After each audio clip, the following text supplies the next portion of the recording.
Oi gente, boa noite, meu nome é Pami J e hoje eu resolvi gravar mais um vídeo em O Diário de uma Psicóloga Social. Primeiramente vou iniciar com uma breve história.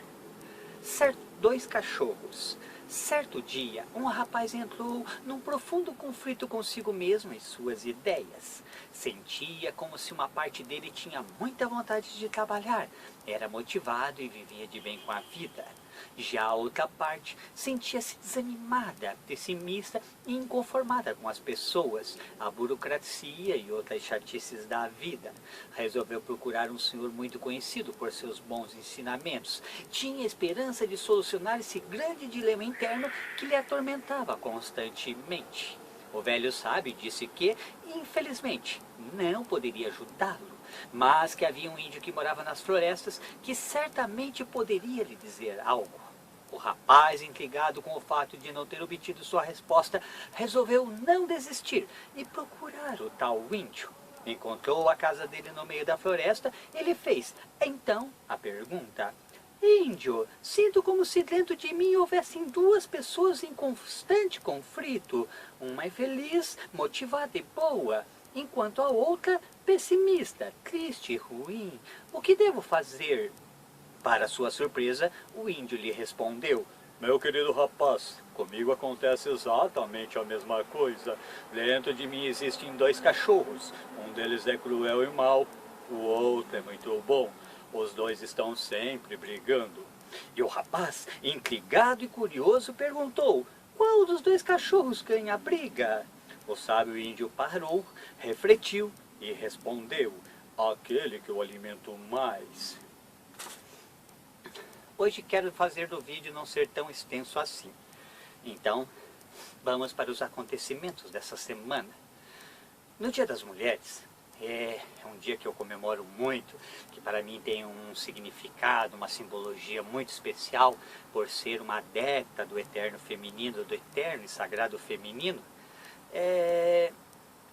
Deparei-me com uma situação. Estava voltando para casa do trabalho, isso já era umas 11 horas da noite, 11h30, e já estava próximo da minha residência.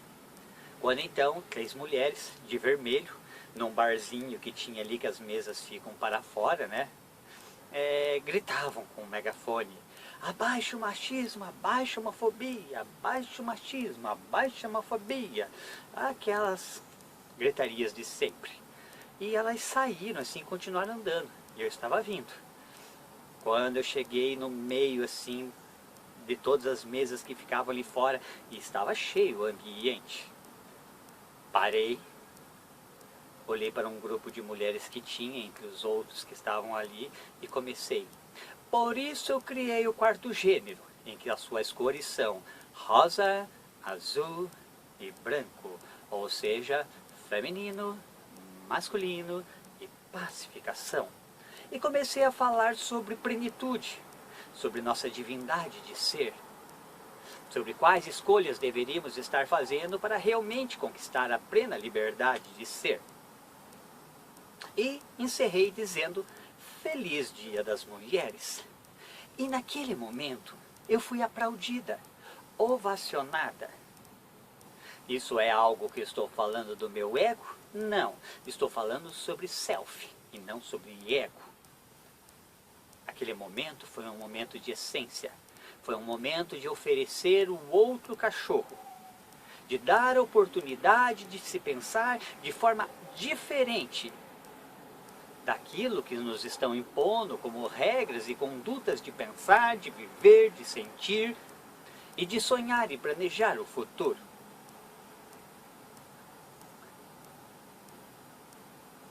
Inclusive, essa é a substância que falta para responder muitas inquietações, muitas reclamações e também para ser a linha divisora entre o que seja ciência política e política, abstração e ciência da vida e do mundo.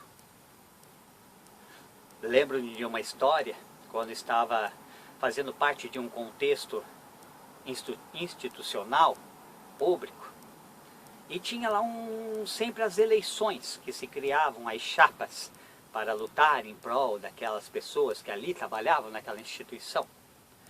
E geralmente eram sempre dois partidos, mas as duas chapas eram da mesma linha de pensamento, de atuação, de ideologia. Então não mudava nada, tanto uma como a outra ganhasse, continuava sendo a mesma coisa. E tinha um rapaz que ele fez parte de várias chapas.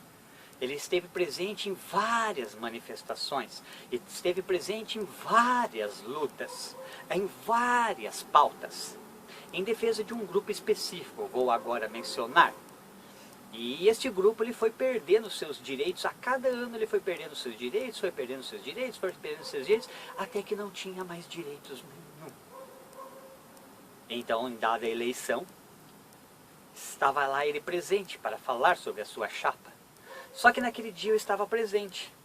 E como já conheciam a minha forma de pensar sobre o que seja ciência política e política, ele se antecipando então, porque saberia que ali eu poderia interpelar sobre essa questão que eu já vinha pontuando no ambiente, ele se precipitou em falar: olha, eu quero confessar que eu nunca estudei o direito desse dado setor, mas eu prometo que se formos eleitos, eu vou estudar sobre o assunto. Temos que começar a pensar que cachorros nós estamos alimentando. Qual desses cachorros nós estamos alimentando? Mas ainda, transcendendo ainda mais essa analogia, temos que começar a pensar em criar um terceiro cachorro. E se for o caso, um quarto cachorro. Basta olharmos para os resultados, basta olharmos para os acontecimentos, basta olharmos para a historicidade das coisas, para sabermos se está dando certo ou não. É a mesma coisa que hoje vi manifestações nos tubos pela tarifa zero. Parece até bonito quando a gente olha, quando tudo isso começou e como nos encontramos agora, em quem nós elegemos para presidente, que indiferente de quem era nesta última eleição, nenhum deles prometeu algo que fosse possível de hoje estarmos cobrando, porque ninguém prometeu nada. Vamos cobrar o quê? Precisamos começar a repensar que cachorro nós estamos alimentando em nossos lares, em nossas empresas, em nossas instituições públicas, privadas, em nossa economia, em nossa forma de pensar o que seja gestão pública, o que seja sociologia, o que seja personalidade, o que seja comportamento.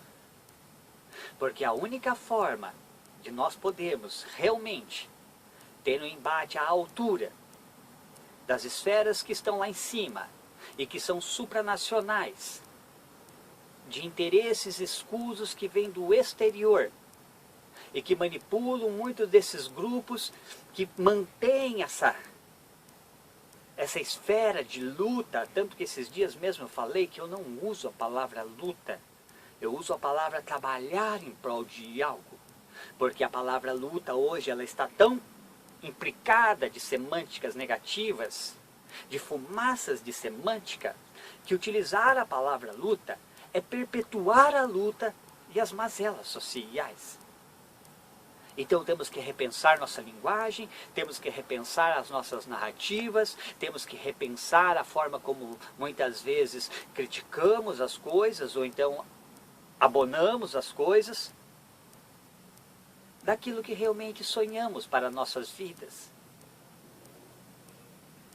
Hoje, muito mais importante do que diversidade, é encontrarmos uma ideia, uma solução, um plano, uma proposta com começo, meio e fim, que nos traga pelo menos riquezas, que possamos pelo menos desfrutar dos benesses que essa nação tem para nos oferecer e que são nossos, mas que por conta de lutas, por conta de narrativas, por conta de alienações, sempre sobre o falso pretexto do amor pelo ódio a alguém, ou então do direito sem qualquer dever que seja. Agora, ainda não está tão grave, mas eu prevejo, como já previ há 20 anos atrás, muitas coisas que vim falando pelas redes sociais e que naquela época impactou mentes, torceu narizes, mas que hoje são realidades. E que já se pode escrever através desse passado e no presente que nos encontramos, qual será o futuro. E daqui 20 anos, se continuarmos no mesmo caminho que nós estamos seguindo, não descortinaremos bons futuros, não descortinaremos possibilidades, conquistas, realizações. Para vencer os senhores do mundo, somente no campo das ideias e da unificação da maior parte possível da nossa comunidade do povo, imbuída de um espírito, de um propósito. Não será mais através dessas lutas. Elas possivelmente foram necessárias no passado, mas depois que entes escusos se apropriaram de muitas dessas ideias, hoje elas se tornaram retrógradas e perigosas de nos envolvermos, de aceitarmos e até se apenas nos calarmos. Por isso, eu levantei as bandeiras do quarto gênero, da quarta via, politicamente falando, economicamente falando, e também da quarta dimensão espiritual, para que nos esqueçamos que, acima de tudo, somos espírito, somos alma. E é somente quando encontrarmos dentro de nós mesmos este valor e agregarmos este valor, nos unificando numa onda tão poderosa, é que poderemos criar um futuro para o nosso futuro e para o futuro das gerações vindouras. Amo vocês de coração. Vou publicar um vídeo agora, posterior a esse, daqui a pouco já estará publicado, do porquê eu sou uma identitária, porque eu sou uma nacionalista. É uma pincelada, mas vão aproveitando para me conhecer. Beijos da Pami. Tchau, tchau.